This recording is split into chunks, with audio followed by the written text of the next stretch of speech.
The Bourse was home to the Brussels Stock Exchange from 1873 to 1996.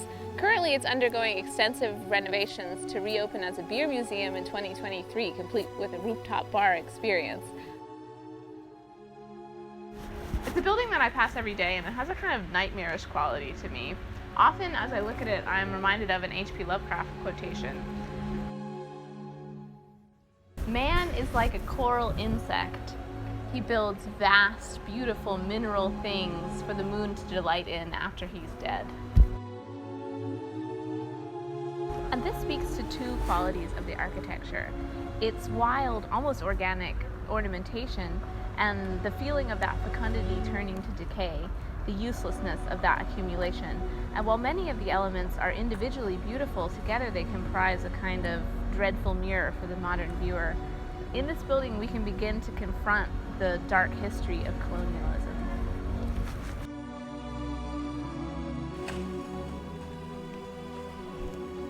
When looking at the excessive decorations, a creeping feeling of dread arises. It's a shadow that hangs over many of the city's landmarks. Leopold II was known as Le Roi Bâtisseur, the Builder King, and his lifelong ambition was to turn Brussels into a petit Paris. He wanted to acquire colonies for Belgium so he could compete on a European stage with other major powers. So when we're looking at the Bourse, we're actually looking at the extracted wealth of the Congo Free State.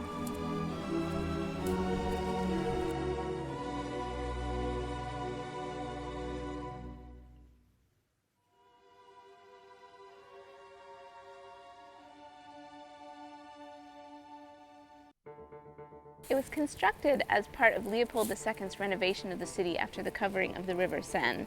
It was built on top of the ruins of a Franciscan convent to house the city's new booming business sector. And it boasts some of the works of the top sculptors of the day, notably Cabrières-Belleuse, who's in fact less well known today than his famous protege Rodin, who furnished the frieze at the very top of the building.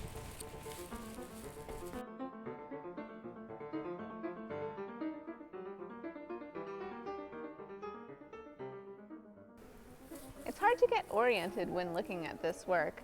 The explosions of neo-Baroque decorations, the weird friezes of babies, infant shipwrights, baby astronomers, and their soft, pooty curves giving the stone a kind of feeling of flesh.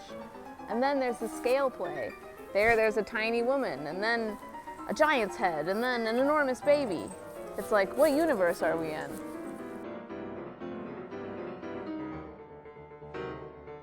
And all of this enclosing the sacred space of unbridled free enterprise.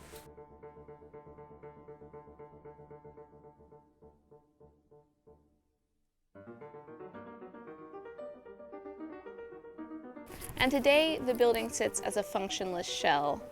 The unlimited quality of the ornamentation, the way the bouquets sprout bouquets, the overproduction, it creates a visual chaos out of which peer faces, haunted and haunting this monument to greed.